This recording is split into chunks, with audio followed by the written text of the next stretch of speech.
सभी राष्ट्र नायकों को मेरा नमस्कार। मैं अखिलेश स्वागत करता हूं आप सभी का आपके YouTube channel doctor AP education पर। आज हम पढ़ने वाले हैं राष्ट्रीय अध्यापक शिक्षा परिषद के बारे में, national council of teachers education NCTE। यह विभिन्न परीक्षाओं में पूछा जाता है और बहुत पूछा जाता है। जिस भी प्रकार से इसे विभिन्न प्रतियोगी परीक्षाओं में पूछा गया है, उन सभी प्रश्नों के आधार पर जो भी डेटा मैं आज आपके सामने अवेलेबल कराऊंगा उसको मैंने 3 पार्ट में डिवाइड किया है। पहला कि इसकी स्थापना से प्रश्न पूछे गए हैं, इसके कार्यों से प्रश्न पूछे गए हैं और इसके क्षेत्रीय कार्यालयों से प्रश्न पूछे गए हैं। एक मैं एडिशनल आपको इसमें जोड़ने का प्रयास करूंगा कि कौन कौन सी मुख्य पत्रिकाओं का प्रकाशन राष्ट्रीय अध्यापक शिक्षा परिषद के माध्यम से होता है। तो चूँकि प्रश्न ये भी महत्वपूर्ण है, आपको जानना आवश्यक है कि कभी परीक्षा में पूछा भी जा सकता है। तो चलिए बिना समय गंवाए हम पढ़ना प्रारंभ करते हैं कि आखिर क्या होता है, क्या है राष्ट्रीय अध्यापक शिक्षा परिषद।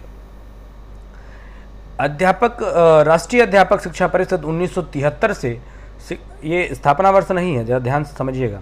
राष्ट्रीय अध्यापक शिक्षा परिषद 1973 से शिक्षक शिक्षा के एक राष्ट्रीय परिषद के रूप में केंद्र और राज्य सरकारों के लिए एक सलाहकार निकाय के रूप में राष्ट्रीय शैक्षिक अनुसंधान एवं प्रशिक्षण परिषद के शिक्षक शिक्षा विभाग के अंतर्गत स्थित था।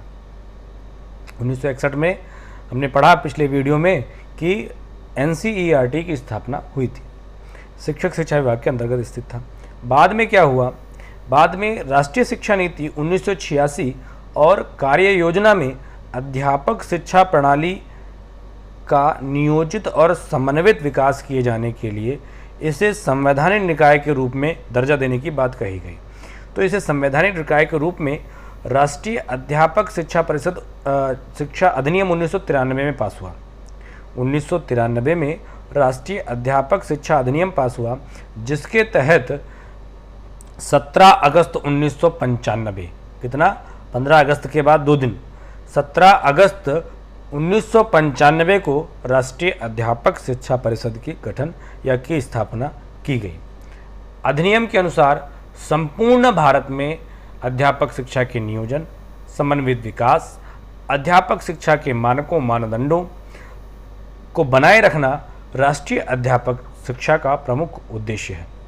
राष्ट्रीय अध्यापक शिक्षा परिषद का राष्ट्रीय मुख्यालय नई दिल्ली में है और शिक्षक शिक्षा के सुनियोजित प्रभावकारी विकास करने के लिए, नीतियों और कार्यक्रमों को लागू करने के लिए, शिक्षक शिक्षा के उद्देश्यों लक्ष्यों को प्राप्त करने के लिए परिषद की 4 क्षेत्रीय समितियां हैं। कितनी है भैया? 4 क्षेत्रीय समितियां हैं। स्थापना कब हुई? 17 अगस्त 1995। कितनी क्षेत्रीय समितियां हैं? 4 क्षेत्रीय समितियां गठित की गई हैं। पहली भुवनेश्वर, कह सकते हैं चारों दिशाओं में। भुवनेश्वर एकदम एग्जैक्ट दिशा तो नहीं है, ठीक है, लेकिन इसी उद्देश्य का शायद भाव लगता है। इस समिति का कार्यालय या मुख्यालय कहें तो जन शिक्षा भवन नयापाली भुवनेश्वर में है। भोपाल इसका मुख्यालय मानस भवन श्यामला हिल्स भोपाल मध्य प्रदेश में है। तीसरा जयपुर, इस समिति का मुख्यालय शांति पथ तिलक नगर जयपुर राजस्थान में है। कभी घूमने जाइए तो हो आइए। इसकी स्थापना 17 अगस्त 1966 में हुई।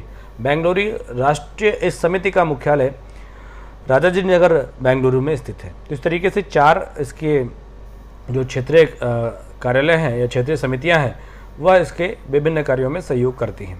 अब आगे देखें कि आखिर राष्ट्रीय अध्यापक शिक्षा परिषद के क्या कार्य हैं। तो कार्यों की अगर हम बात करने लगें तो सबसे पहला कार्य ये है कि शिक्षक प्रशिक्षण संस्थाओं को मान्यता देना, और अगर शिक्षक प्रशिक्षण संस्थान उपयुक्त मानकों पर नहीं चल रहे हैं तो उनकी मान्यता समाप्त करने का भी कार्य राष्ट्रीय अध्यापक शिक्षा परिषद करता है। दूसरा, शिक्षक प्रशिक्षण संस्थान, आपके BTC BEd कॉलेज जो हैं, शिक्षक प्रशिक्षण संस्थानों के मानदंड और स्तर का निर्धारण करना, पाठ्यक्रम और शिक्षण विधियों के संबंध में दिशा निर्देश विकसित करना। किसके पाठ्यक्रम? मैंने आपको जब NCERT पढ़ाया था तो समझाया था कि NCTE शिक्षक शिक्षा के पाठ्यक्रम और शिक्षण विधियों का निर्धारण करेगा। NCERT बालकों के पाठ्यक्रम और शिक्षण विधियों का निर्धारण करेगा। ठीक है, तो ये थोड़ा बेसिक डिफरेंस है इन दोनों में और दोनों को जानना आपके लिए आवश्यक है। अध्यापक शिक्षा पाठ्यक्रमों में किस प्रकार से प्रवेश लिया जाए, कितनी अवधि होनी चाहिए, क्या पाठ्यक्रम होना चाहिए, क्या परीक्षा होनी चाहिए आदि के संबंध में दिशा निर्देश देने का काम NCTE का है। और यह भी यह प्रयास करता है कि किस प्रकार से अध्यापक शिक्षा के व्यवसायीकरण को रोका जा सके। तो इन सब माध्यमों से राष्ट्रीय अध्यापक शिक्षा परिषद द्वारा अध्यापक शिक्षा से संबंधित निम्न शोध पत्रिकाओं का भी प्रकाशन होता है, जिसका जानना आपके लिए महत्वपूर्ण है। एक शोध पत्रिका है Indian journal of teacher education, Indian journal of teachers education. ये सब पत्रिकाएं आप मंगाया करिए एक शिक्षक होने के नाते। यह अंग्रेजी भाषा में प्रकाशित एक अंतर्राष्ट्रीय जर्नल है जिसका प्रकाशन 3 वर्ष में होता है। क्वेश्चन आपसे पूछ लिया जाए कि Indian journal of teachers education किस संस्था द्वारा प्रकाशित की जाती है, तो NCTE द्वारा प्रकाशित की जाती है।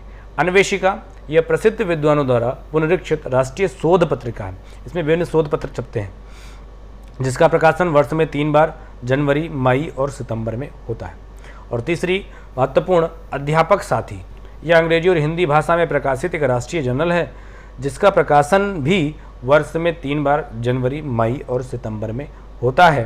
तो इस प्रकार से आप सभी ने इस वीडियो सीरीज में देखा कि NCTE की स्थापना कब हुई, कितने उसकी क्षेत्रीय समितियां हैं और वह क्षेत्रीय समितियों के माध्यम से NCTE क्या कार्य करता है और किन किन पत्रिकाओं का प्रकाशन NCTE के द्वारा होता है, जिससे NCTE अपने कार्यों को या कहें कि शिक्षण के क्षेत्र में होने वाले नवाचारों को अपने शिक्षकों तक पहुंचाने का कार्य करता है।